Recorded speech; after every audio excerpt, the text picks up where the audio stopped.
비트코인이 상대적인 가격 메리트를 보이기엔 상당히 힘들어졌다.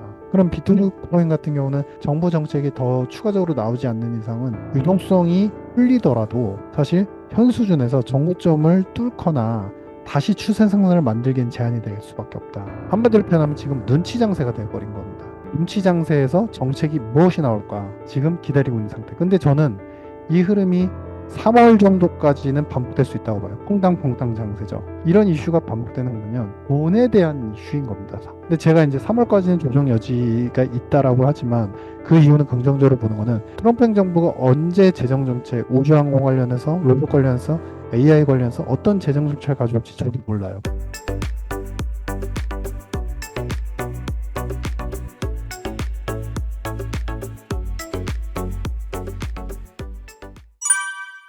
지금 우리가 트럼프 일기를 되돌릴 볼 필요가 있어요. 이제 당선이 되자마자 뭘 발표했죠? 암호화폐 비트코인 도시로 만들겠다. 음, 국가로 만들겠다. 그리고 두 번째, 이제 25년 초에 정책이 관세에 집중이 되다 보니까 전 세계적으로 주가 조정이 나왔죠.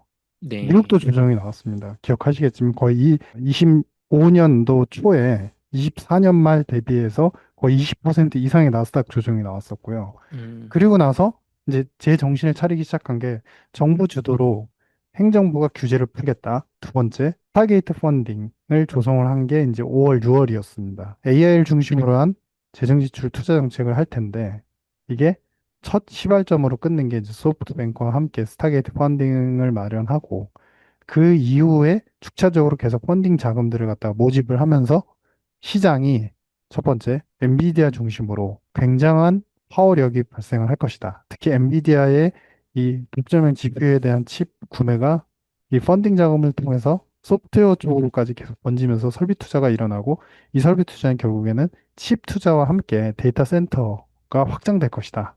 음, 그러니까 오픈 AI뿐만 아니라 사실 중간중간에 병목은 있었지만 여러 가지 이슈들이 계속 확장이 되는 국면이었죠. 거기다가 이제 페드는 맞습니다. 유동성을 갖다가 풀지 않고 QT를 하고 있었고 금리 인하에 대해서 미온적이었지만 재정 지출이 풀려나간 금액이 거의 7조 달러 정도 계속 풀려나가고 있으니까 사실 트럼프는 이 부분에서 거짓말을 했어요. 나는 돈을 음, 아껴서 쓰겠다. 재정을 흑자로 만들겠다. 하지만 당연스럽게 어느 대통령이나 마찬가지로 바이든 대비해서 재정 지출 금액만 하더라도 거의 전년 회계 연도 대비해서 7% 이상의 증액을 했단 말이죠. 실제 지출한 네, 금액.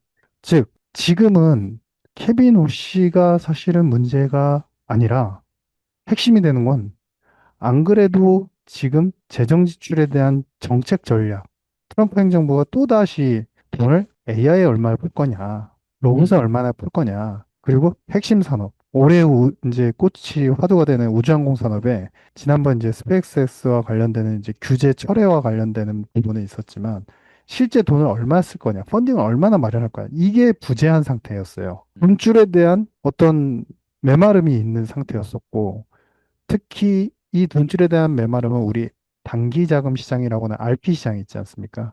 은행 네, 간의 단기 거래, 그러니까 단기 조작 시장, 은행의 이제 자금 시장을 갖다가 대변하는 지표인데 RP 시장에 돈이 메말라 있는 상태였단 말이에요. 그렇게 메말라서 사실 정책만 바라보고 있는 상황인데 거기에 이제 케비너 씨가 떡하니 지명이 된 거예요.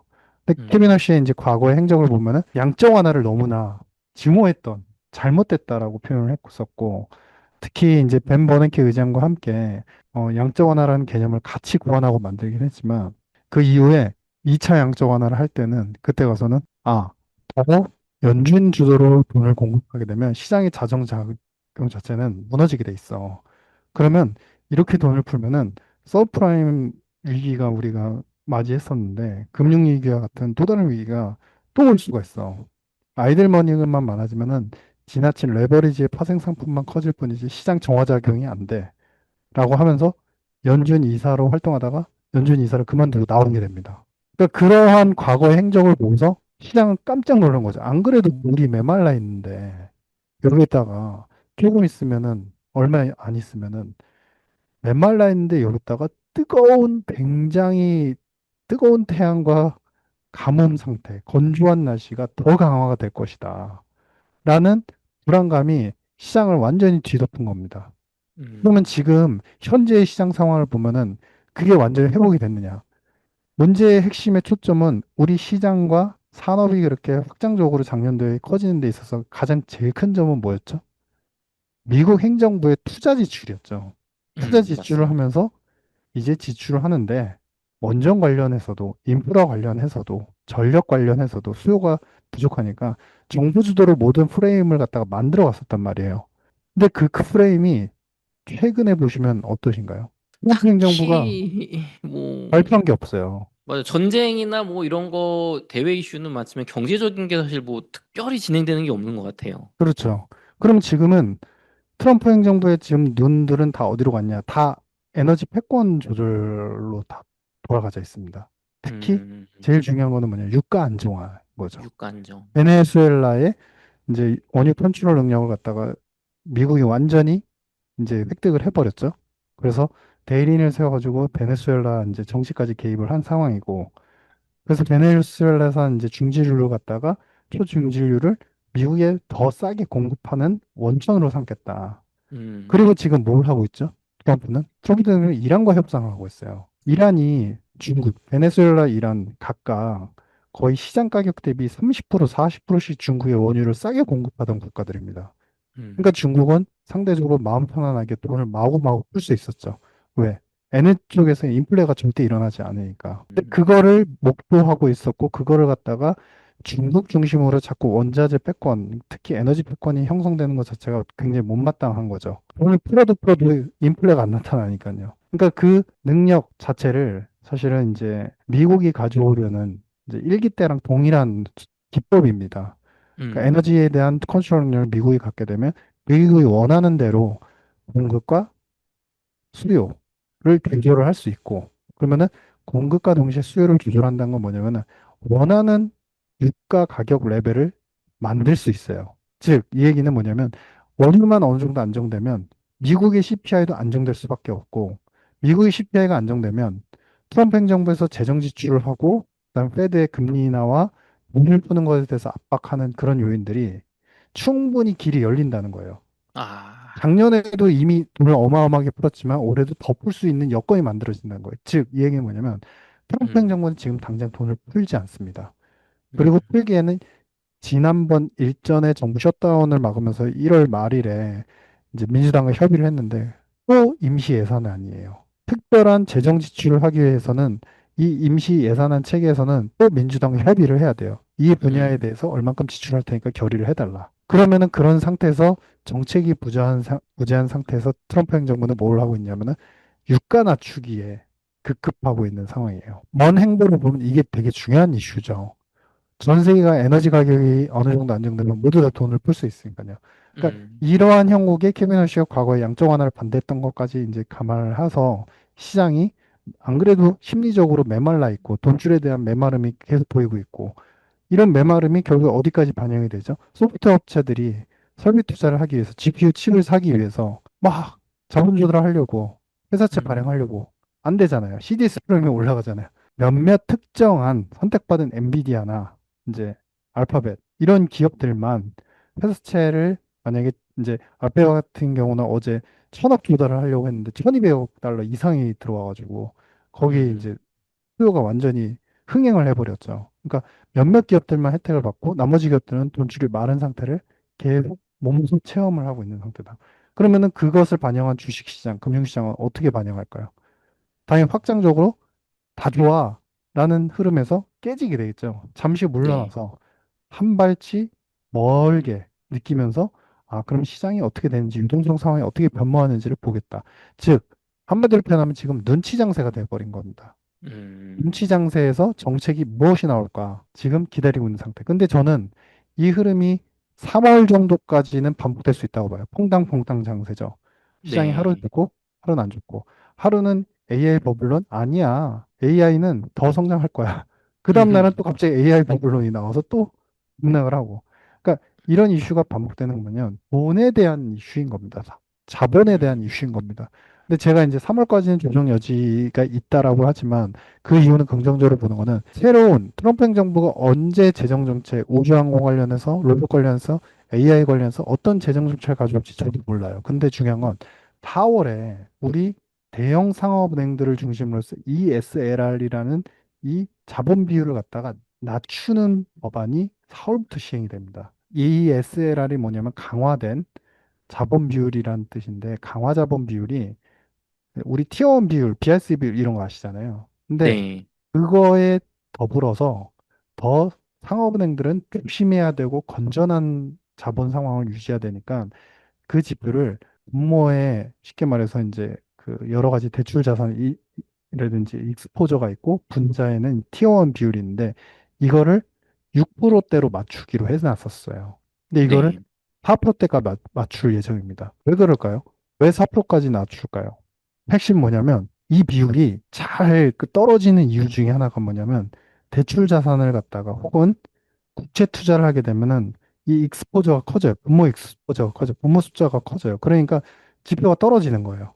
그러니까 네. 이번에 개정되는 ESLR 이제 지표 개정과 함께 사실은 이제 국채 투자, 미국채 투자를 하게 되면 이 비율이 떨어지기 때문에 이 자산, 국채를 투자하는 자산에 대해서는 이 계산할 때 빼주겠다. 그리고 두 번째는 음. 뭐냐면 해외에다가 유동성을 갖다가 예를 들어서 BOA 이제 미국에 있는 이제 JP 모건이 있다고 쳤어요. JP 모건 미국 법인이 본사에서 해외에 이제 신흥국이나 다른 국가에 사무소가 있거나 아니면 해외 법인이 있거나 이런 경우가 있는데 거기다 유동성을 부여해 줄 때가 있어요. 왜냐면 해외 대출을 해라. 해외에서 음. 직접 영업을 해라. 그때 유동성이 빠지게 되면 기본 자본 비율 자체가 좀 빠지게 됩니다. 왜냐면 유동성을 딴 데 주게 되면은 그만큼 자본의 제약이 생겨요. 얼마만큼밖에 못 쓰지 너희들을 같은 경우 유동성이 음. 확보가 안 됐으니까. 근데 그거를 그 제약 사항을 없어주겠다는 거예요. 즉 얘기는 뭐냐면 4월부터 이러나 저러나 는 글로벌 달러는 풀리게 돼 있다. 어. 상업들의 미국채 투자는 열리게 돼 있다. 더 길이 열리게 돼 있다. 이거를 계속 트럼프 행정부는 작년도 사실은 하반기 내내 강조를 해왔습니다. 그러면서 금융 관련되는 청문회도 열고 은행 상원위원회에서도 계속 논의를 했었거든요. 그래서 트럼프 행정부에서 그거를 건의했다가 이번에 이제 FDIC와 이제 페드에서 총괄적인 이제 합의를 통해서 이제 결정이 된 상황입니다. 즉, 이 얘기는 뭐냐면 트럼프 행정부가 지금 쉬고 있어요.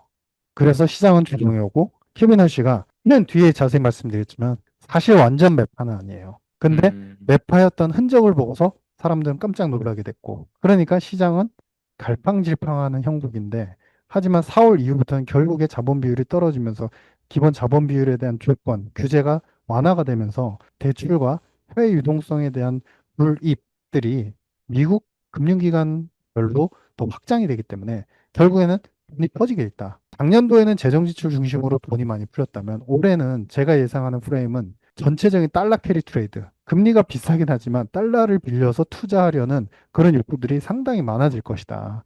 이렇게 어. 판단을 하고 있습니다. 기자님, 보통은 캐리 트레이드 하면 엔 캐리 트레이드 저 네. 같은 일반인들은 알고 있는데 네. 이게 달러 캐리 트레이드가 그래도 일본이 엔화가 기준금리가 훨씬 낮잖아요. 올려 네네. 네. 0.5%인가요? 네. 올렸다고 해도. 근데 미국 돈을 빌려서 투자를 한단 말씀인가요? 다른 네. 나라들이? 이게 어떤 현상이 나타나냐면요. 이제 우리가 이제 물량과 그러니까 Q와 P를 같이 생각해 볼 필요가 있어요. 그러니까 일본의 저금리 같은 경우는 항상 존재를 해왔기 때문에 거의 이제 0%대에 머물러 있었기 때문에 빌려가지고 주식 투자를 한다. 아니면 채권 투자를 한다. 음. 이런 상황이었죠.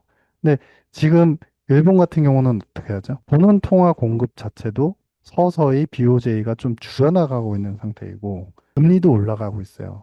즉 유동성 상황이 해외로까지 번지기에는 사실 자국 내에서도 유동성 상황이 예전보다는 나아지지 않고 있어요. 해외로 대출되는 익스포저도 줄고 있어요. 실제로 BS 데이터를 음. 보면. 근데 핵심은 뭐냐면 미국 같은 경우는 이 금액을 더 넓히고 있어요. 자, 그러면은 굳이 싼 금리의 돈을 빌려서 하는 것과 그다음 비싼 금리, 상대적으로 비싼 금리의 돈을 빌리는 달러 캐리 트레이드랑 차이가 뭘까요? 기대 수익률의 차이라는 거예요. 어. 한마디로 4%짜리 돈을 빌리는 경우에는 5%, 10, 최소한 10% 이상의 기대 수익이 나는 자산에 투자를 해야지 돈을 버는 거잖아요. 그쵸. 근데 0%대, 1%대, 2%대 그 금리의 돈을 빌리는 이제 일본계 자금을 빌리는 경우에는 5% 수익만 나더라도 이익이 나요. 근데 맞아요. 지금 최근에 잘 보시면은 일본 같은 경우도 국채 발행량, 그다음에 소비세 인하, 재정 악화 이 이슈 때문에 장기 금리가 지금 2% 후반대까지 지금 올라가 있습니다. 아, 시장 금리, 장기 금리가. 그러니까 일본 같은 경우도 지금은 빌리기에 돈도 Q도 좀 줄고 있는 상태인데 은행 정책 자체적으로 봤을 때.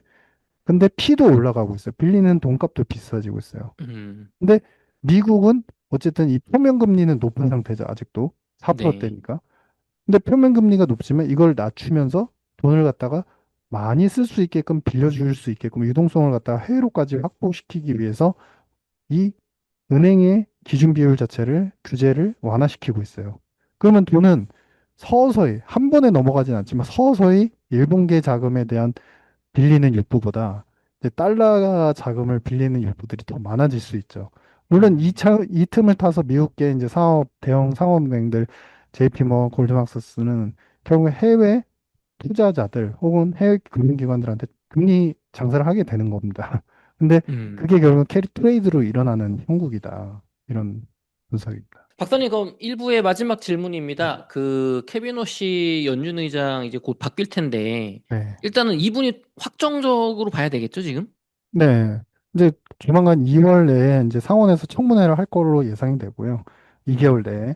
네, 그러니까 이분의 이제 특성을 우리가 잘 요약해 보면 금리는 올해 2회 이상 내릴 겁니다. 네, 하지만 지금 단기채를 비, 페드가 매입을 하고 있거든요. 일종의 음, 단기채 중심으로 양적 완화를 지금 다시 실시하고 있는 거예요. 근데 네, 이게 시장에서 기대한 건 장기채 매입까지 이제 음, 기대를 하고 있는데 거기까지는 못할 것 같다. 왜냐? 예전에 양적 완화에 대해서 너무 안 좋은 평가를 내렸었기 때문에 케비너 씨는. 근데 다만 음, 중요한 거는 케비너 씨가 예전에 조지 부시 대통령 때 경제자문위원장이었어요. 그래서 어, 재정 지출을 하는 공화당은 항상 재정 지출을 통해서 산업을 키우려는 그런 이제 욕구가 강하거든요. 근데 그런 정책에 대해서 상당히 옹호적인 발언을 쓰고 2017년도에 유명한 저명한 미국 학자들과 함께 경제의 미국 GDP가 높아지고 생산성이 높아지려면 무엇을 해야 되느냐. 규제 절폐. 그다음에 세금 인하. 어, 이게 굉장히 중요하고 그것이 일자리 창출로 이어지게끔 해야 된다. 근데 이 세 가지 패키지 보면은 뭐가 떠오르십니까? 트럼프의 TCJA, 맞아요. 세금 감면과 일자리 창출제. 그 정책을 그대로 옹호를 했어요. 그러니까 이 얘기는 음, 뭐냐면 적어도 단기간에 켈비너 씨가 페드에서의 FOMC 의원들 의사결정 12명들한테 지배력 그리고 그쪽도 사실은 텃세가 굉장히 강하기 때문에 캐비너 씨가 의장으로 온다 한들 바로 캐비너 씨의 방향대로 절대 다 따라가지 않을 거예요. 근데 음, 장악력이 걸리는데 한 6개월 정도 걸릴 거고 그렇기 때문에 금리는 서서히 인하를 한다. 그래도 올해 음, 최소 2번 이상은 할 것이다. 그리고 이제 물리적인 설득을 하겠죠. 중립금리가 내릴 수 있는 금리 수준인데 과거의 파월은 3% 중반대라고 했거든요. 중립금리가. 맞아요. 그러면 이제 금리 다 내린 거잖아요. 맞아요. 근데 지금 예. 적립금리죠. 캐비너 씨는 3% 초반대까지 내릴 수 있다라는 중립금리를 3% 초반대까지 본다라는 주장을 할 것 같아요. 왜? 정부의 재정 지출이 올해도 사실은 7조 5천에서 7조 6천억 달러를 풀어야 되는데 그러려면 정부 돈이 결국에 부채로서 소화가 잘 되고 채권 발행에서 소화가 잘 되려면 단기 자금, RP 시장 개입을 통하든 아니면은 금리 인하와 함께 페드가 트럼프 행정부의 채권 발행에 일조하고 있다라는 스탠스를 보여주지 않으면 이 채권 발행이 사실 녹록치 않을 수 있습니다. 그렇기 때문에 과거에 이미 17년도에 정부 정책, 트럼프 일기 정책에 옹호했던 측면도 있었기 때문에 음, 충분히 장기 채까지 매입하는 QE는 안 하더라도 완만한 금리 인하와 함께 패키지로 단기 자금 조작, RP 시장에 대한 개입까지는 할 수 있을 것 같다. 그리고 이제 나중에 장악이 되고 하면 그런 얘기를 할 수 있겠죠. 금리는 이미 그런 스탠스를 일기 때도 보였었는데 금리와 통화 정책은 정부가 끌어가는 재정 정책에 연준이 보조적으로 역할을 갖다가 수행할 뿐이다. 그러니까 연준의 음, 독립성을 스스로 마비시키는 그런 스탠스를 예전에도 보였었거든요. 그렇기 음. 때문에 그런 패턴만 보인다면 아마 추가적인 금리 인하가 내년 초까지도 어. 가능할 수 있을 것 같다. 뭐 이런 판단입니다. 그럼 지난달에 저한테 이제 인터뷰 해주셨을 때처럼 2026년은 폭발적인 유동성, 달러 유동성의 폭발의 해고, 모든 자산들이 정말 무섭게 오를 수 있는 그런 해로 보셨는데 그 전망을 유지하시는 건가요, 박사님? 그때 전망은 이거였죠. 달러, 달러 기준으로 오늘 말씀드린 캐리 트레이드가 늘어난 만큼 달러는 늘어난다. 두 음, 번째, 자산 시장이 이제는 선택받은 음. 자산만 올라간다. 작년 아, 같은 경우는 에브리싱 랠리였지만 올해는 비트코인은 좋지 않았어요. 올해는 특정한 선택받은 자산군들만 랠리를 볼 수 있기 때문에 선택과 집중이 필요하다. 이런 프레임으로 음. 전환될 수밖에 없다. 이런 판단입니다. 좋습니다. 그럼 그 선택받은 그런 어떤 자산군에 많은 분들이 AI는 반드시 들어가지 않겠냐라고 다들 네, 확신하고 계신데 요즘 또 AI 버블론 얘기가 나오고 있거든요. 네, 저 이어서 2부에서 AI 버블론 이야기 나눠보도록 하겠습니다. 박사님, AI 버블론 이야기 해볼게요. AI 인공지능 관련 뭐 로봇 산업, AI 산업이 미래를 위한 산업이고 정말 이 시대를 바꿀 혁신적인 산업이고 정말 투자 가치가 있던 건 누구나 사실 저 같은 사람도 인정할 만큼 알고 있지만 이게 매출은 증가하지 못하는 가운데 투자금은 정말 기하급수적으로 빨려 들어가면서 이게 뭐 이제 회사채나 이런 투자가 잘 조달이 되냐 이거 버블 이렇게 끼다가 폭락하는 거 아니냐는 AI 버블론이 또 다시 고개를 들고 있거든요.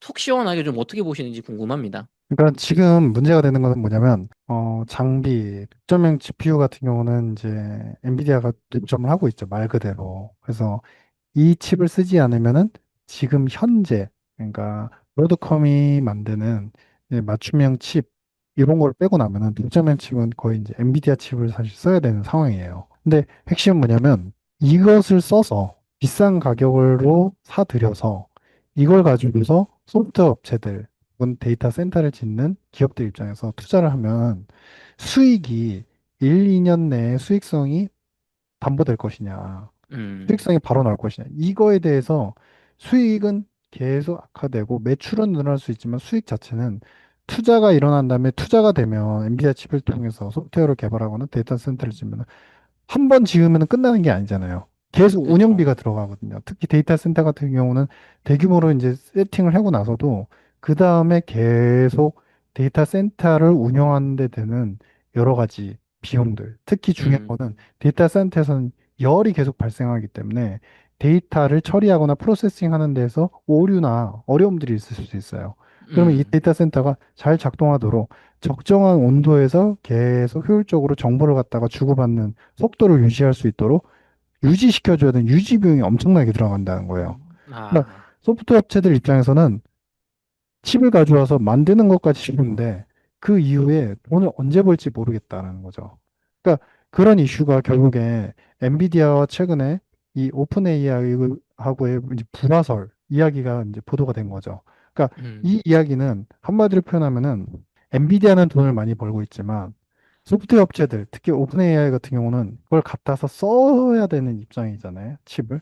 근데 네, 그런 입장에서 보면 대규모 투자를 하지만 대규모 투자하는데 최근에 어떻죠? 오픈 AI가 사용자 수와 매출은 기하급수적으로 는다지만 사실 수익성은 계속 마이너스예요. 그러니까 이런 마이너스가 반복되는 상황에서 결국은 오픈 AI가 엔비디아 칩을 계속 쓸 수 있을까? 계속 살 수 있을까? 오히려 대체되는, 오히려 가성비가 좋은 다른 칩을 살 수 있을까? 이런 생각을 할 음, 수밖에 없는 겁니다. 음, 그렇기 때문에 결국에는 불화설이 이제 퍼진 거고, 그러니까 그런 이슈 때문에 어떤 판단이 나오는 거죠? 엔비디아 젠슨왕은 이제 달래기, 시장 달래기에 들어간 겁니다. 왜냐? 엔비디아 칩을 사는 소프트웨어 업체들이나 데이터 센터 운영 기업들은 엔비디아 입장에서는 셀러예요. 그러니까 바이어예요, 바이어. 그 네, 물건들을 사주는 바이어인데 지금 물건을 파는 사람은 부자가 되었는데 바이어, 소비자들은 돈이 부족한 상황이에요. 아, 그쵸. 그러니까 너무 비싸고 좋은 물건을 만들어가지고 그냥 아주 쉽게 얘기하면 페라리라는 굉장히 고급 이제 슈퍼카를 만드는 기업은 계속 팔면서 비싼데도 좋으니까 성능이 좋고 이거밖에 대안이 없으니까 계속 팔고 있는데 영업 현금률이 계속 개선되고 있죠. 지난번 이제 실적을 보더라도 예상치 대비 상회했고 포워드 가이던스도 엔비디아가 계속 좋아지고 있는 형태이죠. 왜냐하면 엔비디아 칩을 구매하려는 욕구가 있는 소프트웨어 투자 기업들은 상당히 많으니까요. 근데 네, 소프트웨어 업체 기업들은 사실상 자기의 자금 조달 능력도 제한이 되고 있고 회수채 발행도 원만치 않고 영업 현금으로는 그렇게 순탄하게 집중적으로 늘지 않기 때문에 음, 이걸 살 수 있을까? 소비자들이 쉽게 말해서 페라리를 사려는 소비자들은 가난해 있는 상태예요. 음, 실질 소득이 떨어지고 있는 상태예요.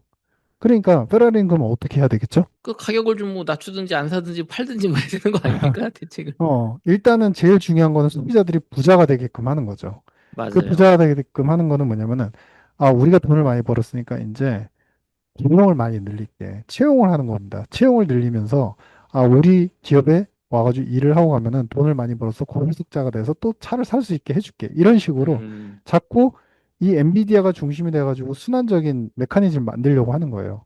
근데 이 음, 순환적으로 메커니즘을 만드는 데 있어서 결국 이 순환 메커니즘은 결국에는 그러면 이 엔비디아 AI 생태계는 그러면 누가 주축이 될까? 처음에는 트럼프 행정부가 되었지만 지금은 엔비디아가 오히려 더 중요한 역할을 하고 있고 끌어가는 이제 자금의 순환이 일어나게끔 하는 그런 역할을 하고 있다는 거예요. 그렇기 때문에 엔비디아가 아니야. 오픈 AI가 우리 거 안 살 리 없어. 그래서 아니야. 거짓말이야. 우리도 오픈 AI한테 투자를 할 건데 IPO도 우리는 참여를 할 건데 이렇게 얘기를 하잖아요. 음, 그러니까 뭐냐면 작은 이제 업체들, 소프트웨어 업체들, 영업 현금이 좋지 않은 그런 기업들한테 자꾸 돈이 들어갈 수 있게끔 그 물꼬를 마련해 준다는 겁니다. 그러면 이거는 어떻게 보면은 사실 탑에서 이런 산업의 패러다임을 보면서 독점화된 기업이 인위적으로 산업의 생태계를 구축하고 끌어간다 이렇게 표현을 하는데 이 생태계는 그러면 언제 끝나게 될 것이냐? 그 핵심이 엔비디아의 칩이 결국에는 나중에 가면은 가격 경쟁력이나 가성비 측면에서 최근에 이제 제미나이 칩도 나오고 브로드컴의 칩 같은 경우도 고객 맞춤형으로 좀 싸고 가성 네. 있고 그다음에 필요한 부분에서만 고객 맞춤의 그 요소만 이제 더 부각을 시키는 칩으로서 개발하고 있어요. 전반적인 독점형 이제 그 GPU가 아니라 그러니까 음, 이 얘기는 뭐냐면 이제 가격이 나중에 서서히 조정을 받을 수밖에 없게끔 소비자들이 이탈이 생길 때는 음, 그냥 결국에 엔비디아의 가격 결정, 엔비디아 칩은 HBM4도 사실은 천정부지기로 지금 올라가 있는 상태인데 그 가격이 다운그레이드가 될 수밖에 없다. 왜냐하면 소비자들이 결국에는 이 많은 소프트웨어 업체 기업들인데 이 기업들이 항상 엔비디아 칩을 영원히 이제 수요 소비를 할 거라는 가능성은 사실은 점점 산업이 점점 발전을 하고 합리화되고 가격에 대해서 이성적인 판단을 내릴 때는 그러한 패턴은 없어지게 돼 있어요. 즉, 가성비 좋은 칩들이 조만간에 더 많이 나올 것이다. 그렇게 되면 가격 결정력이 사라지고 가격 결정력이 사라지는 만큼 PQ에서 독점적인 어떤 기회를 확보했던 엔비디아는 다소 약간 출렁거리는 음, 실적 모멘텀들이 나올 수 있고 그렇게 보면 그때부터는 이제 다른 소프트웨어 업체들이나 오픈AI의 생태계에 투자를 했던 엔비디아도 투자 규모를 줄이거나 아니면은 좀 소극적으로 변모할 수 있는데 그 시기가 오게 되면은 장비뿐만 아니라 전반적인 이제 반도체 업황이 좀 다운그레이드가 될 수 있겠죠. 다만 지금 그것이 발생하진 않았어요. 이거는 음, 당장 일어날 일이라기보다는 앞으로 6개월, 멀게는 1년 이후의 이제 그림으로 예상이 되는데요. 그때부터는 이제 시장이 다시 합리적인 시장으로 재편된다. 지금은 이제 소위 말해서 태동기에서 뭔가 시장이 커지고 있고 독점 형태의 어떤 이제 산업 구조가 형성돼 있다면 이후부터는 가성비로 이제 소품종, 다량 아니면은 소량의 여러 가지 품종들이 많아지는 이런 형태로 자꾸 탈바꿈을 하게 된다. 그래서 그거는 산업 전반 메커니즘은 성장하지만 이제 가격이나 투자의 측면에서는 이제 기대 수익이 조금씩 이제 평준화되는 그런 국면으로 음. 전환이 될 수 있다. 그건 이제 당장이 아니라 6개월 혹은 1년 이후의 그림에선 그게 가능하다. 이렇게 보시면.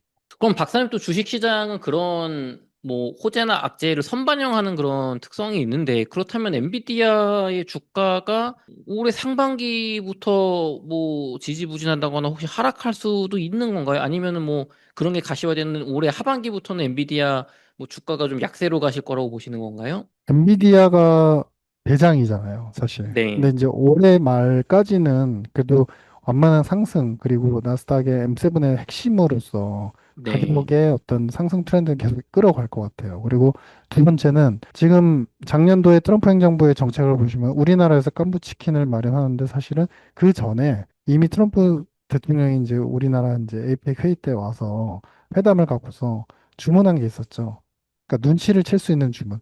엔비디아 칩을 더 많이 사라. 우리가 음, 공급해주겠다. 그 길을 자꾸 열잖아요. 근데 사우디에 가서도 똑같은 행보를 보였어요.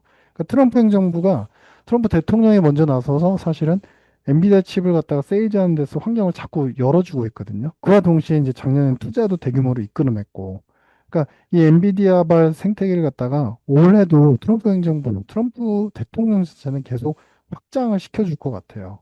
그렇기 때문에 엔비디아가 쉽사리 무너지거나 뭐 가격이 가파르게 빠지거나 이런 현상이 단기간에 있을 것 같지는 않은데 트럼프 행정부가 해야 되는 이제 욕심, 정책의 야욕들은 너무 많습니다. 올해는 또 음, 우주항공에 돈을 많이 써야 되는 상황이고 그 우주항공은 결국 국방산업의 이제 자체적인 강한 국방산업에 대해서 계속 강조하고 있었고 지난번에 예산안으로 드디어 이제 일기 때 못 이룬 1조 달러의 국방 예산을 갖다가 확보하게 됐어요. 그러니까 네. 그만큼 국방과 동시에 올해는 우주항공에 대해서 돈을 상당히 많이 써야 되는 그런 환경이기 때문에 아마 올해 하반기로 가면 갈수록 정부 주도의 AI 펀딩이나 투자 어떤 재원 마련이 그렇게 녹록지는 않을 거로 보여집니다. 그러면 이제 내년도 가서부터 좀 그 생태계가 약간 주춤해질 수 있다. 그렇다고 음, 주가가 폭락하거나 그러지는 않지만 이제 엔비디아가 아닌 다른 가성비 있는 효율성 있는 좋은 칩을 만드는 기업들, 뭐 예를 들면 알파벳이 될 수도 있고 브로드컴이 될 수도 있고 그런 기업군들이 또다시 자신들의 수익성을 보여주면서 더 많이 팔리잖아. 우리 게 더 가성비가 좋잖아. 그러면서 음. 세일즈 파워력과 함께 매출 신장률이 상당히 높아지고 그 기업들이 좀 약간 바톤을 작은 기업들이 좀 바톤을 받아갈 것 같다. 이런 생각을 하고 있습니다. 박사님, 그럼 결국에는 AI가 어떻게 보면 순환 매장식으로 이제 대장 엔비디아가 독점하던 수익을 뭐 시장 친화적으로 가격을 좀 맞추고 가성비 있게 하고 성능 꼭 필요한 부분만 높이고 나머지는 낮춘 그런 가성비 칩들을 가진 회사들이 좀 수익을 나눠 가져가면서 그쪽 주가는 오를 거라고 보시는 건데, 그렇죠. 맞습니다. 그러면은 지금 또 시장에서 경계하는 AI발 버블론 혹은 주가 네. 붕괴론에는 동의하시지 않는 건가요? 버블론이라고 하기에는 전 세계에 풀린 돈이 너무 많고 음, 이게 이제 혼자서 뭐 그러면은 페드만 돈 풀면은 끝이라고 하면 페드가 돈 안 풀면은 다 무너지는 거야? 약간 이런 반론을 하실 수 있지만 지금 G2를 보셔야 돼요. 그러니까 중국은 중국대로 돈을 어마어마하게 쓰고 있고 사실 우리나라가 당장 반도체 수출이야 이제 미국발 이제 수출이 거의 대부분이 하지만 시장은 계속 열리게 돼 있거든요. 왜냐면은 음, 장비 쪽에서 그리고 로봇을 제외한 다른 이제 그 예를 들면은 MLCC라든지 여러 가지 이제 과거에는 EV 배터리로만 표현이 됐던 에너지 관련되는 이제 우리의 수출 드라이버가 음, 중국에도 많이 열리고 있어요. 그러니까 이 핵심은 뭐냐면 지금 G2가 경쟁적으로 양쪽 국가들이 각각 소유하려는 패권을 가지려는 산업이 작년도에 로봇 그리고 작년도에 AI, 여기서 올해 같은 경우 우주항공에서 패권을 잡으려고 계속 확장적으로 넓혀지고 있어요. 그러니까 즉 양쪽 국가가 이렇게 돈을 쓰면서 경쟁하고 패권을 잡으려는 이 국면까지는 사실 내년 상반기까지는 그래도 계속적으로 돈을 풀면서 서로 간에 이제 경쟁 구도를 만들 수밖에 없기 때문에 그 가운데서 음. 수주를 받거나 이제 혜택을 보는 기업들은 1차적으로 신성장 산업이고 반도체는 어디에나 필요한 상황이니까 1차적으로 TSMC가 상당 부분 이제 혜택을 보고 있고 음, 거기에 더불어서 이제 D램 기업들 우리 닉스나 이제 전자가 혜택을 보고 있고 그게 이제 만약에 엔비디아가 사실은 혼자 끌어가던 시장이 이제 브로드컴이나 이제 다른 이제 가성비 칩으로 변모가 된다 그러면 또다시 그와 관련된 생태계의 기업들이 또 나타나겠죠. 그러면은 이게 이제 주식시장으로도 연결이 돼요, 바로. 그러니까 음, 지금까지는 미국은 엔비디아, 혹은 마이크론, 한국은 전자, 하이닉스 음, 이끌어가면서 시장 이제 코스피 그쪽은 나스닥 지수를 갖다 계속 끌어올렸잖아요. 근데 지금은 내년도로 넘어가면서부터는 이제 상승의 기대폭은 조금 줄어들면서 이 닉스 전자 그다음에 엔비디아, 마이크론이 끌어가는 시장은 약간은 좀 주춤해질 수 있지만 또 하위에 있는 새로운 이제 업체들이 탄생을 하면서 수익성 강화를 보여주고 거기서 이제 소위 말하는 중소형 기업들 그러니까 상대적으로 작은 기업들이 더 주가나 퍼포먼스가 좋아지는 그러니까 액티브 마켓으로 변하는 거죠. 액티브 마켓은 선택해서 고른 일부 종목 한 섹터가 몽땅 가는 게 아니라 선택받은 몇몇의 기업들이 성과가 좋고 주가도 크게 음. 올라간다. 그런 그림으로 변모될 것 같다. 이렇게 이제 예상을 하고 있습니다. 박사님, 그럼 지금 시점에 삼성전자, SK 하이닉스, 뭐 엔비디아, 테슬라, 뭐 많은 투자자분들이 수익을 많이 거두신 구간에 들어섰잖아요. 그러면 네네. 지금 시점에 이제 많이 올랐으니까 일부 수익 실현하고 말씀해 주신 것처럼 아직 조금 덜 오른 혹은 네. 유망한 그런 종목을 조금 포트폴리오에 편입하고자 하는 욕구들이 있으시거든요. 그럼 네네. 유신익 박사님이 주목하시는 2026년 우주항공 산업 시대, AI 시대에 꼭 투자 권유는 아닙니다. 네. 투자 뭐 그런 건 아니고 주목하고 계시는 그런 뭐 종목이나 섹터나 주식 뭐 이런 게 좀 있으실까요? 우리나라의 위성 업체들이 질 것 같아요. 그러니까 결국에는 이제 우주항공이 인공위성하고 같이 패러다임을 같이 가는데 결국 네, 우주에 쏠 때 뭐가 같이 가냐? 위성이 같이 가야죠. 위성이 같이 네, 가야지 결국에 우리가 원하는 정보도 획득할 수 있고 위성을 통해 가지고 우리가 인포메이션을 얻으면 그걸 갖다가 또 이제 가공해 가지고 그 정보를 갖다 또 팔 수도 있고 그러니까 음, 우주에서 얻을 수 있는 우주라고 하면 사실은 이제 이번에 당장 달 탐사 아르테미스 2호가 이제 4월 달에 이제 발사 예정인 상황인데 거기서 이제 탐사한 이후에 여러 가지 획득하는 정보들을 얻을 수 있고 얼마 전에 또 이제 이게 실현 가능한 일인지 단기간에는 실현 불가능할 것 같은데 일론 머스크가 그걸 얘기했잖아요. 광범위한 광활한 데이터 센터를 달에다가 짓겠다. 이런 맞아요. 이 얘기는 뭐냐면 그만큼 화성이 아니라 달 쪽에서 우리가 지금 획득할 수 있는 정보와 에너지와 관련돼서 우리가 효율적으로 운영할 수 있는 환경이 그쪽에서 이제 마련이 될 수 있다라는 거고 그러면은 이번에 우리나라 기업들 같은 경우도 사실 이제 소재 합금 이제 아르테미스 2호를 쓰거나 아니면 나사에서 개발하는 이제 우주항공 개발 산업에서 이제 특수합금이라든지 아니면 위성 관련해서 부품을 우리가 제공을 한다든지 이런 밸류체인이 형성이 돼 있어요. 근데 이제 앞에서 말씀하신 이제 인공위성이 좋은 환경에서 앞에서 이제 꼽으신 기업들을 보시면 테슬라는 아직도 이제 스페이스X의 상장 이슈뿐만 아니라 이 우주항공 산업 기업으로서 변모돼가는 이런 이제 과정들 오히려 음, 이제 데이터 축적과 함께 이제 앨런 머스크는 좀 왔다 갔다 하긴 하는데 사실은 이제 테슬라는 에너지 전환 기업으로 좀 전환이 확실히 돼가는 것 같아요. 이제 음, 단순한 전기차 기업은 아닌 것 같고요. 그러니까 그만큼 진보되는 기업이면 그 패러다임이 변하는 만큼 주가의 상승 여력이나 성장에 대한 기대감들이 더 커질 수 있으니까 테슬라를 굳이 여기서 이제 다른 반도체 기업들처럼 이 정도 어닝에 맞게 왔으니 팔아야 되겠다. 비중을 축소해야 되겠다. 이런 전략보다는 더 큰 그림을 보고 가시는 게 좋겠다라는 생각이고요. 마이크론이나 뭐 이제 다른 이제 닉스 전자가 당장 이제 고점을 맞이하거나 이렇게 상승이 꺾이거나 그럴 것 같지는 않습니다만 사실 그동안 나왔던 지표로 보면 수출이 이미 좋았을 거를 예측하고 실적이 상당 부분 이제 개선이 됐었고 닉스 같은 경우는 영업이익률이 50%를 넘어갔단 말이에요. 그러니까 음, 제조업이 영업해서 벌어들 수 이익률이 이제 50% 이상 넘어갔다는 거는 이제 피가 굉장히 빨리 올라갔기 때문이죠. 가격이 빨리 음, 올라갔기 때문인데 그래서 이 모멘텀이 꺾일 건 않지만 그 다음 그레이드가 또 필요하다. 그러니까 또 큐를 또 넓힐 수 있는 그레이드가 필요하다.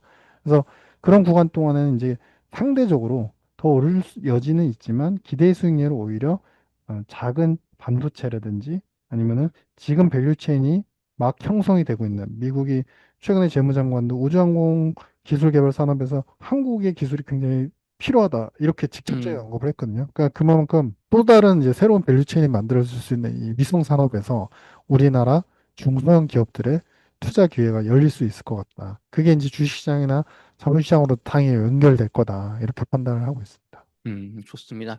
박사님, 그럼 올해 우리나라의 그런 아직 오르지 않은 우주항공 위성 업체들, 뭐 반도체 중소형주들을 좀 투자한다고 하면 네. 그래도 삼성전자나 하이닉스 같은 대형주 비중에 비해서 너무 또 이런 스몰캡을 많이 가져가는 건 위험할 수도 있는 건가요? 근데 예전에 프레임으로 보면 음, 이제 유동성이 풀리고 이제 반도체발 어떤 시장 확장성이 열리면 이제 반도체가 전체적으로 뭘 상징하죠? 신성장 산업을 상징하잖아요. 그러니까 반도체 네, AI뿐만 아니라 사실 반도체는 앞으로 피지컬 AI, 로봇, 그다음에 우주항공에도 반도체가 SSD 같은 경우는 들어가요. 그러니까 네, 반도체는 지금 신성장을 하려는 패권 산업을 계속 갖추려는 미국, 중국의 싸움 속에서 계속 성장할 수밖에 없어요. 근데 음, 이런 구도에서 주가는 항상 이익이 나올 걸 예상하고 그렇게 이익이 서프라이즈를 나올 걸 예상하고 항상 선반영을 하는 측면이 있잖아요. 그러니까 대형 기업들은 소위 말해서 기대 수익률이 앞으로 더 오를 여지는 있지만 앞으로는 조금씩 조금씩 더 적어지는 거예요. 오를 때마다 이제 음, 앞으로 갈 수 있는 꼭지는 좀 멀지 않은 거예요. 근데 상대적으로 이렇게 유동성이 남으면 G2가 공격적으로 돈을 풀고 그래서 돈이 굉장히 많이 이제 풀려나가는 상황이 반복이 되면 시장은 한 번에 색깔을 바꾸지 않습니다. 그러니까 1, 2년 대형주 위주로 가다가 그 이후에 2, 3년 동안은 지수가 어느 정도 횡보 안정세를 보이는 가운데 이제 액티브 마켓으로 변경이 되죠. 그러니까 마지막에 후발의 어떤 이제 패러다임 꽃 뭐냐면은 작은 종목군들 중에서 실적이 좋아지고 이런 업황 개선 속에서 굉장히 발전하는 기업들을 찾고자 하는 욕구가 많아져요.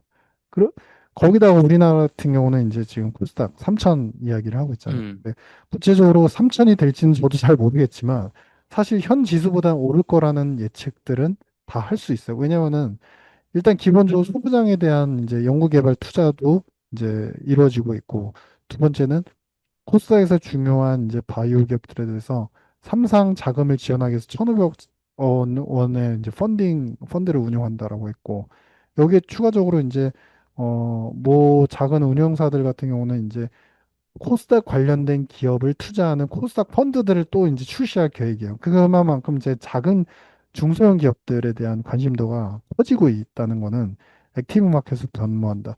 참고로 이런 액티브 마켓이 열리면 이제 성장의 패러다임이나 스토리, 그러니까 코스닥 기업들 같은 경우는 실적이 찍히는 숫자, PER이나 밸류에이션 잣대 지표보다 성장을 얼마나 하는지가 굉장히 중요하고 그리고 이 관련된 기업들의 기술이나 그런 산업 구조가 정부의 육성 정책과 잘 맞아 떨어지냐, 정책 지원이 잘 될 수 있는 분야이냐, 이런 부분만 잘 맞아 떨어지면 사실 텐배고도 가능하거든요.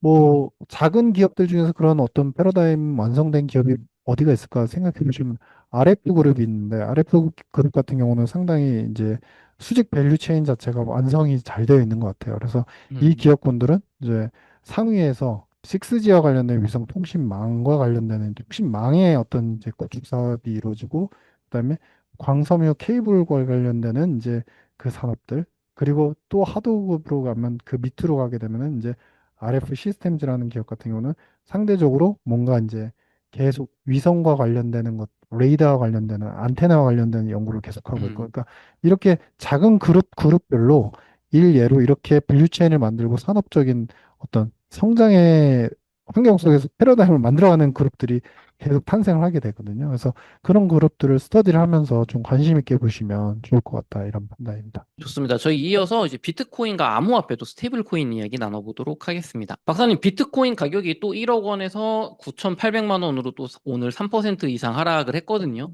비트코인 가격이 작년 10월이죠. 25년 10월, 9월, 10월경에 1억 7,900만 원, 거의 1억 8천만 원 최고점을 찍고 나서 불과 4개월 만에 한때 이제 9천만 원도 깨져서 거의 반토막 45% 정도 하락, 이제 급격한 하락이 나왔는데요.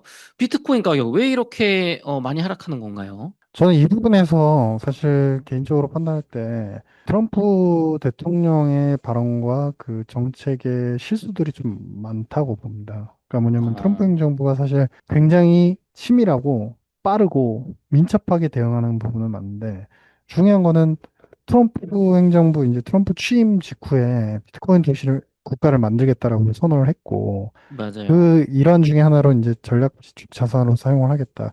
그때 나왔던 스티븐 마이란 보고서를 보면은 우리가 트리핀 딜레마라고 하잖아요. 해외에 네, 미국은 수입이 많으니까 달러가 밖으로 나가는데 그러면 달러가 밖으로 나가면 약세를 보여야 되는데 그 돈들이 다 역으로 달러 자산을 사기 위해서 다시 들어오잖아요. 그러니까 네, 결국에는 달러 자산을 팔려고 내놓으면 외국, 그러니까 미국 입장에서 동맹국들이 너무 많은 달러 자산을 살려고 수요 욕구가 막 몰입되니까 나도 살래 하니까 음, 달러가 오히려 강해진다는 거예요. 그래서 그때 스티븐 마이라는 보고서에서 뭐를 발표했냐면은 이제 달러 자산 안 팔래. 재정을 충당하기 위해서 그럼 뭘 팔래? 했더니 금이나 암호화폐를 팔래.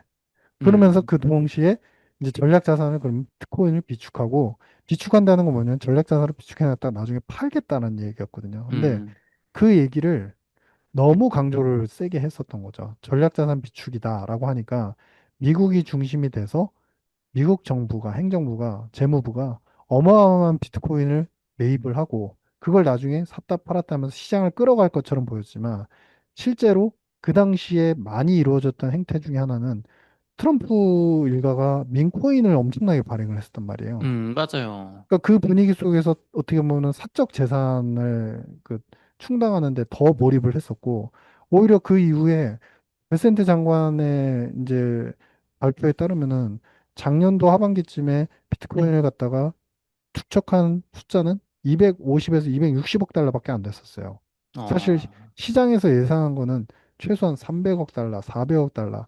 왜냐면은 재무부가 연간 쓰는 돈이 사실 7조 달러를 넘어가는데 음, 300억 달러는 사실 너무 미미한 거죠. 왜냐면은 나중에 샀다가 팔아도 그 돈이 몇 프로죠? 예산에 보면은 예산 규모로 보면은 그거 0.5%도 안 되는 거죠. 그렇죠. 그러니까 사실 그 400억 달러라는 거는 예산을 쓰는 재무부 입장에서 보면 1%도 안 되는 숫자죠. 0.45% 정도밖에 안 되는 숫자인 거죠. 그러니까 그 돈을 비축해서 그걸 팔아서 재정을 쓴다? 그래서 달러를 강세를 막는다? 이게 메이크 센스 하지 않은 상황이었습니다. 근데 음, 상식적으로 보면 비트코인이 사실은 물량이 잠겨 있는 게 이제 그때마다 다르긴 하지만 유통되는 물량 자체가 전체 비트코인 중에서 3, 40%? 많으면 3, 40%, 적을 땐 2, 30% 정도밖에 안 돼요. 잠식이 됐으면은. 음, 근데 그러면 어떻게 미국 재무부가 그 잠겨 있는 2, 30%를 몽땅 사가지고 몽땅 팔 수 있을 것이냐. 그 대규모의 이제 채권을 발행하고 재정을 충당하는 이제 재무부가 그 논리만 보더라도 이 전략 자산으로서 비트코인을 집중 활용한다는 건 사실은 메이크 센스 하지 않은 거죠. 말이 안 되는 이슈였던 음, 거죠. 그러니까 그런 측면에서 봤을 때 지금 현재의 트럼프 행정부는 가격 자체가 이제 많이 떨어지다 보니까 비트코인 비축액의 평가 금액이 지금 200억 달러 미만이다라고 이제 베스트 장관이 얘기를 했고 더 추가적으로 이 자산을 매입은 하지 않을 거다. 이렇게 발표를 했잖아요. 그러니까 음, 한마디로 기대는 너무나 정책적인 어떤 기대는 크게 만들었으나 트럼프 행정부가 그에 반하는 실제 정책은 너무 미진했고 미약했다. 결국에 사적 재산을 갖다가 더 많이 이루는데 더 오히려 공을 세운 것 같다라는 부분이고 여기 더불어서 이제 비트코인의 그동안 이제 강점으로 여겨졌던 여러 가지 측면들이 있는데 사실은 우리가 달러가 항상 이제 정상적인 분석을 할 때 그런 얘기를 하잖아요. 달러가 신뢰성을 잃었다. 그래서 자꾸 음, 달러를 쓰지 않으려는 욕구들이 많아지고 있다. 근데 그 욕구들이 사실은 정확히 표현하면은 달러 대신에 그러면은 무엇을 살까라고 했어요. 예전에는 바로 비트코인을 떨어졌지만 지금 중국, 인도, 러시아가 보이는 행태는 사실 모두 다 뭐로 집중이 되냐면 금으로 집중이 되고 있어요. 금이라고 하는 근본이제, 그러니까 오히려 이제 백투 올드 타임이라고 해가지고 어느 쪽으로 근본이제가 있고 그 다음에 이제 달러 본이제가 있었는데 오히려 네, 근본위로 더 과거로 회귀해 있는 이제 다른 이제 중국 블록의 국가들의 행태들을 보면 비트코인이 상대적인 가격 메리트를 보이기에는 상당히 힘들어졌다. 그리고 사실 이제 우리 한국 돈으로 보면 1억 7천, 1억 6천만 원대 이제 프리미엄이 형성된 가격이 만들어진 적이 있었는데 그게 이제 작년도 하반기 기준 가격이었죠. 네, 그때 이제 추가적인 정책이 나올 거다, 나올 거다라는 이제 계속 시장 기대감은 넣어줬지만 그와 관련돼서 구체적인 정책은 부재했기 때문에 지금까지 가격이 계속 이제 강세이기보다는 약세를 보이고 있는 상태고요. 근데 중요한 거는 돈이 풀리는 만큼 비트코인의 가격도 제가 이제 비트코인 차티스트이거나 아니면 비트코인 자체만의 전문가는 아니지만 전체적인 자산 포트폴리오로 봤을 때 올해는 사실 돈이 풀리지만 앞서 말씀드린 달러를 중심으로 한 돈이 더 많이 풀릴 것이고 그러면 기대 수익에 대해서 사람들은 더 신경을 쓸 거예요. 그렇기 때문에 음, 선택받은 몇몇의 자산, 성장이 이루어지는 자산군만 더 좋아질 수 있다라고 표현을 드린 거고, 그럼 비트코인 같은 경우는 정부 정책이 더 추가적으로 나오지 않는 이상은 유동성이 풀리더라도 사실 현 수준에서 정고점을 뚫거나 다시 추세 상승을 만들기엔 제한이 될 수밖에 없다. 그러니까 음. 가격이 회복되면 어느 정도 이제 포트폴리오상 좀 정리를 하는 기간이 필요하지 않을까. 올해 같은 경우는 이렇게 판단을 하고 있습니다. 박사님, 그럼 많은 분들이 요즘 보는 시각이 유동성이 풀리는 만큼 그거에 따라 비트코인 가격이 오르내린다 했는데 박사님 말씀은 그 유동성이 달러가 풀려도 AI나 우주항공 산업, 반도체 같이 그 돈이 몰리는 산업에 가지 지금 비트코인에는 매력적이지가 않다. 또 트럼프 행정부가 국가 단위에서 밀어주는 그런 후속 조치가 미약하기 때문에 비트코인이 올해 좋지 않다고 보셨는데 이게 맞으신 거죠? 네, 맞습니다. 네. 그러면은 반대로 또 이 비트코인 반감기 사이클론을 또 주장하시는 분들은 최근에는 이거 사이클대로 그대로 가고 있다 또. 네. 요게 또 이제 힘을 얻고 있는데 그러면 뭐 이 두 가지가 또 교집합을 이룬다고 하면 사이클론에 따르면 올해는 힘든 시기고 그렇죠. 박사님의 또 말씀에 따라도 돈이 풀려도 비트코인이 안 들어가니까 힘든 시기라고 한다면 올해는 비트코인이 힘든다고 한다면 동의한다고 한다면 그럼 내년에 27년에는 사이클상으로 이제 상승 반전하는 해잖아요. 그럼 이제 27년에서 이제 28년 사이쯤에 그쵸 그쵸 27년 바닥을 이제 뭐 잡을 타이밍인 거죠. 그렇죠. 네, 27년 뭐 하반기부터 28년 네, 상반기부터 이제 반전을 하는 그런 네, 사이클상으로는 그런데 네, 이게 박사님이 보시는 유동성 혹은 네. 투자 자금 또 비트코인에 대한 어떤 미국 정부의 스탠스 얼마나 이렇게 잘 진전을 할 것인가 그런 측면에서 보실 때도 27년 뭐 하반기부터 조금 가격 반전이 나올 수 있다라고 보시는지요? 가격이 반등한다기보단 27년, 28년 사이에 바닥을 잡을 것 같아요. 아, 바닥을 치는 게 네, 27년, 바닥을 잡을. 28년이다. 그래서 오히려 이제 어떤 혹자 비트코인 전문 투자가 분들은 그렇더라고요. 그러니까 또다시 이제 앞으로 2년을 바라보고 2년 음, 동안 빠질 때마다 조금 조금씩 매집할 수밖에 없다. 왜냐하면 음, 비트코인의 바닥은 아무도 예측을 하기 힘든 것이기 때문에 빠질 때마다 사는 전략으로 갈 수밖에 없다는 것이고 저는 그게 맞다고 생각합니다. 기본적으로 비트코인이 사실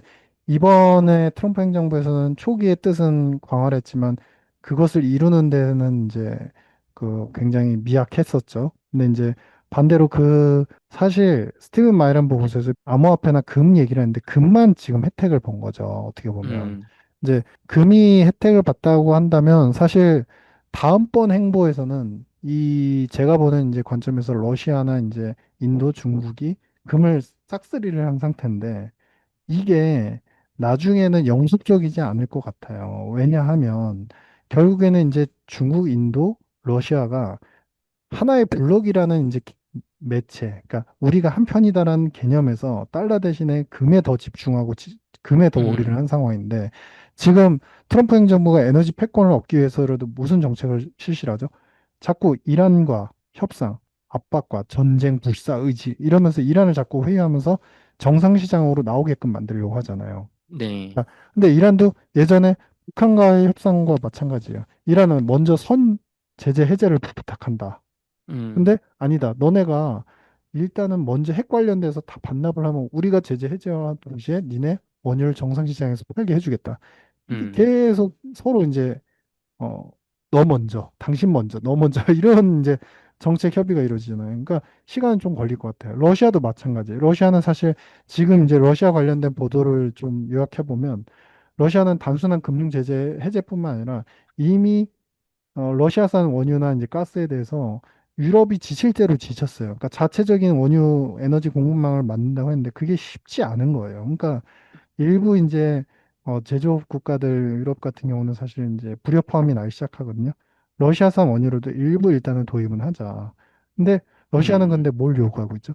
금융 제재 해제뿐만 아니라 우크라이나의 동부, 남부 영토를 다 획득하게 해달라. 근데 추가적으로 더 요구하는 게 있는 것 같아요. 그 정책은 뭐냐면은 아마 금융적인 베네핏을 달라라는 이제 정책인 것 같아요. 음, 그러니까 이런 것들이 사실 트럼프 행정부에서 그래도 계속 끌어내기 위해서 노력을 하고 있기 때문에 만약에 이란 무너지고 그러니까 무너진다는 게 이제 중국 블록에서 결국에는 이제 탈퇴하게 되고 그리고 러시아까지 만약에 이제 미국의 어떤 이제 정책 흐름에 답습하게 되면 사실 중국 블록에서 만들어진 금 가격에 대한 공고함은 사실 정치적, 지정학적인 요인만으로 봐도 언젠가는 또 다시 와해가 될 수 있는 환경이죠. 그래서 그런 것들이 와해가 되는 동시 타이밍에 비트코인이 저는 이제 바닥을 좀 잡을 거라고 생각을 하고 있고 그렇게 되면 이제 완벽한 우리 시나리오가 형성이 되잖아요.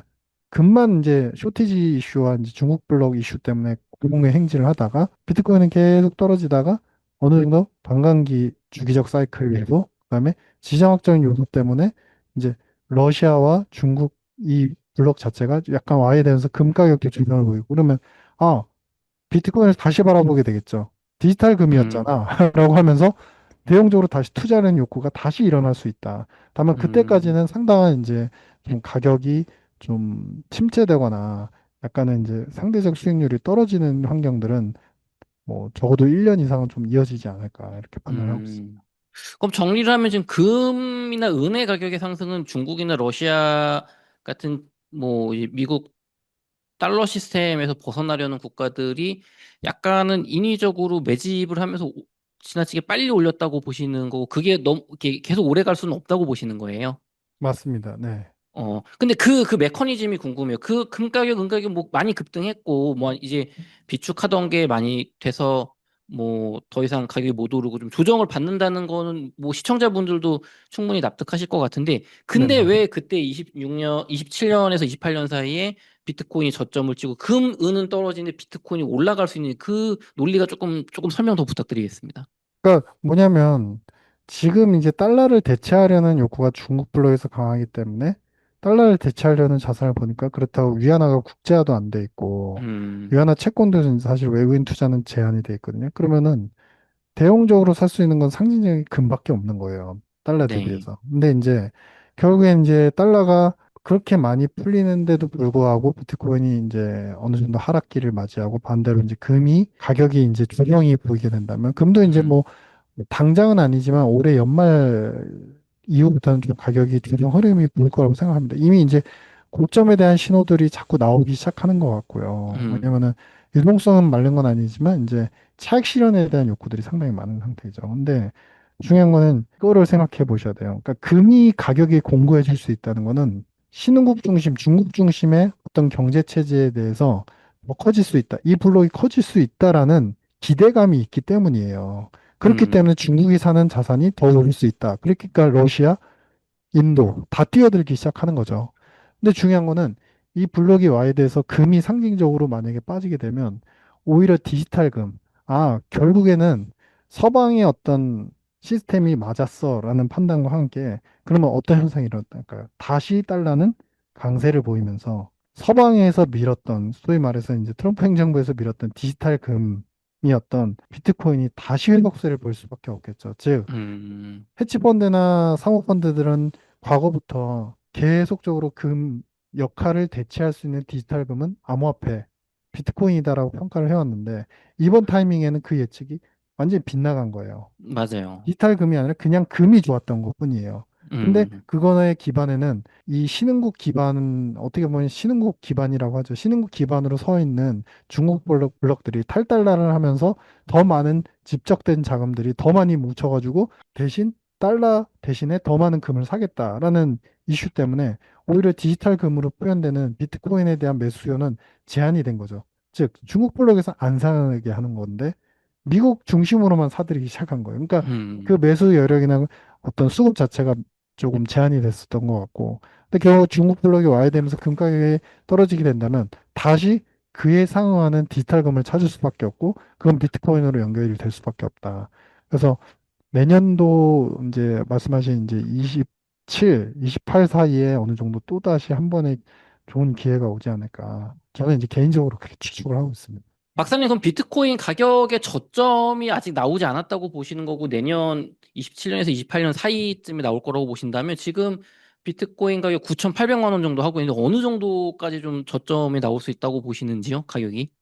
구체적 가격까지 잘 모르겠지만, 사실 네, 이제 점점 이제 반감기 효과도 이제 갈수록 이제 좀 줄고 있잖아요. 그러니까 역사가 네, 반복이 될수록. 그래서 그 얘기는 반감기 효과가 준다는 거는 한마디로 얘기하면은 또 반대로 얘기했을 때 이게 가격의 조정폭도 상대적으로 오름폭도 덜 할 수 있지만 조정의 폭도 그렇게 또 그렇게 크지는 않을 수 있다라고 판단을 하고 음, 있거든요. 그래서 오히려 이제 큰 폭의 하락보다는 조정기, 그러니까 추세가 완전히 꺾이다기보다는 상승 흐름을 유지 못하면서 좀 가격이 밑에서 변동을 보이는 정도로 음, 이제 조정 패턴을 계속 내년까지 이어가지 않을까. 그래서 뭐 10%, 20% 이렇게 말씀드린 것보다는 그때그때 비트코인은 진짜 전 세계가 참여해서 만드는 시장이기 때문에 이 패턴들이 완성되는지를 좀 보시면서 요 부분에서 저점이구나라는 이제 자체적인 판단을 해주시는 게 좋을 것 같다. 다만 이제 앞서도 말씀드린 바와 같이 이제 그래도 디지털 금융으로 상징되는 비트코인이 결국엔 몰릴 것이다 이제 예상한 거는 잠시 멈칫했지만 음, 정책이 그렇다고 또 끝난 건 아니에요. 현물 음, ETF나 우리 이제 이더리움뿐만 아니라 리플까지 연결해서 현물 ETF들이 시간은 걸리겠지만 계속 확장적으로 열릴 수 있는 구간이고 그런 정책들은 뭐 우리나라뿐만 아니라 전 세계가 또 봉주돼서 열리고 있는 시장이고 일본 같은 경우 과거에 비트코인 암호화폐에서 되게 부정적이었는데 일본조차도 음, 그런 시장을 갖다 인정하기 시작을 했거든요. 그래서 그런 이슈만 생각해 본다면은 확장적으로 열리는 이제 비트코인 이 시장 자체를 갖다가 전 세계가 결국엔 디지털 화폐로 이게 그게 스테이블이 됐던 이제 아니면 CBDC가 됐던 결국에는 이제 디지털화되는 시장에서 디지털 자산으로서의 가장 상징적인 비트코인이 그렇다고 완벽하게 또 이번 타이밍에 추락을 할 것이다. 그렇게 보고 있지는 않습니다. 박사님, 비트코인의 상승 폭이 그 사이클 고점에 이제 전고점 대비 상승하는 폭이 과거엔 정말 뭐 수천 배, 뭐 100배, 50배 하다가 이번에는 뭐 불과 2.2배인가 그 2.5배가 안 됐거든요. 6만 네네. 8천 달러였으니까 전고점이 지난 시즌에. 네. 그러면 앞으로 뭐 27년, 28년에 바닥 찍고 뭐 28년 혹은 29년에 고점을 간다고 했을 때 사이클론으로 봤을 때요. 혹은 30년이 될 수도 있겠죠. 그때 그럼 기대 수익이 정말 우리가 비트코인에 기대하는 것만큼 뭐 3배, 4배, 전고점 대비 뭐 최소 5배 이렇게 갈 수는 없는 건가요? 이제 그게 안 된다고 하면 사실 비트코인 투자하시는 분들이 그럴 거면은 삼성전자도 지금 잘 맞추면 2배를 가는데 비트코인에 투자해야 되냐 이런 게 나오잖아요. 비트코인 기대 수익이 어떻게 될 거야 앞으로?